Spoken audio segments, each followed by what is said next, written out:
Deputy Kenny in this slot. Thank you very much, Kincola. I suppose first thing to say is that the whole concept of a development plan and looking to the future and planning to the future is something that we all welcome and know that has to happen, and certainly we need to have as a government and as a society and as a people to be looking to the future and to be trying to plan ahead and know where we're going and what we're at. And the difficulty that many of us have spelt out in regard to this plan is that certainly the draft that we've seen in the beginning had an awful lot of holes in it, had an awful lot of problems with it, and I think but for the fact that a number of TDs, particularly in the opposition, came together and pointed to that and caused a bit of a row to ensure that something was going to happen. But it was quite interesting at the launch, and I attended the launch in Sligo last Friday, when I was looking up behind the Taoiseach as he spoke and was complaining about people from TDs in the opposition trying to cause division, he talked about. But I was looking there and I seen Michael Ring and I seen Heather Humphreys and I seen Joe McHugh and other TDs sitting there, and certainly in the draft plan for their constituencies there was little or nothing in it, and I expect that they were as vocal behind the scenes as we were out front as to what needed to be done to change this plan and to put something in place that would really deliver for rural areas. Because in fairness, it wasn't delivering for rural areas, and the division that Taoiseach spoke about was the division that existed because of that absence, that absolute absence of trying to do anything to look after particularly the Midlands and the West. There was also the big problem I have with a lot of these things, and long-term planning has one of these problems in it, that when people look to something way into the future, it's a distraction from the immediate crisis. And we're all conscious that we have an immediate crisis, particularly in housing, in our healthcare services. We have immediate crisis of rural depopulation in many parts of the country, and those crises need to be dealt with now. And if you like, the real test of this plan will not be what it will do over 20 years, it's what it will do in the next 3 years. It's in the next 3 years that we need to see the money being put up front to ensure that we deliver, because now is the time. Timing is everything in these situations, and it's quite clear that unless something happens very quickly, particularly for our housing crisis, particularly for rural depopulation, for our transport services here in the city of Dublin and in many other places, we are going to have ongoing crisis. Much of the criticism of the plan has been that the money that has been delivered or is proposed to be delivered is spread out over such a length of time.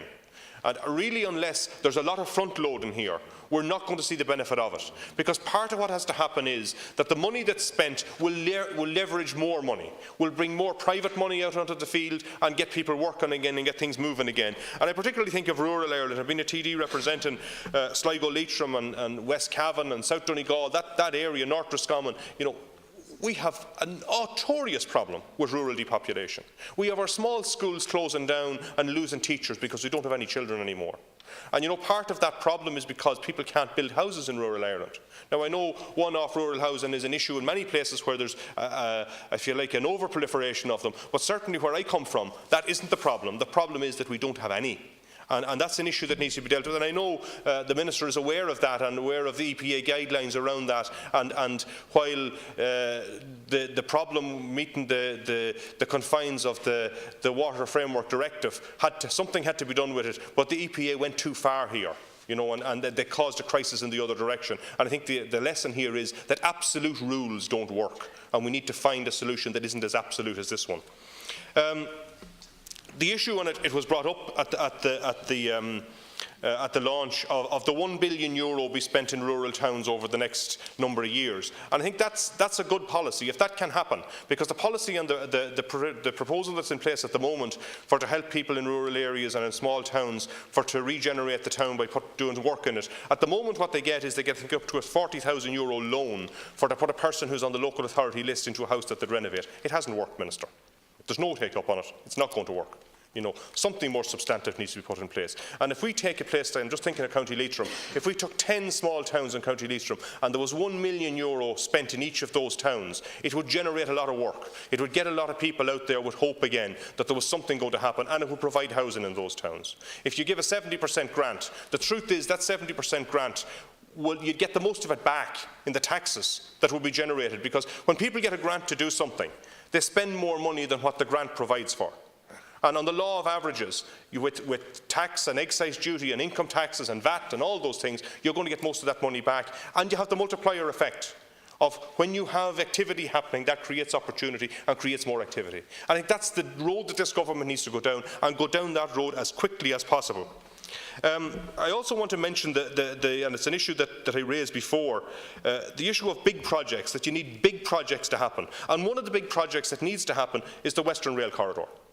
From Sligo, where we were last Friday, right down through Galway, right down to Limerick, and the track of it goes straight across through Tipperary into Waterford Port. And in a time when we have Brexit looming, and a means of getting freight off the road and getting a port which can send goods straight across to the European mainland, this is an opportunity to do that. And under the European funding for low carbon transport initiative, under T10, the government could get up to 75% funding if they made that an electric rail. You know, and that opportunity has been missed. And I think that it may come up again in the next couple of years where that can be applied for and can be secured, and it would make a notorious difference to that whole region. So I think there's a lot of stuff missing in this plan.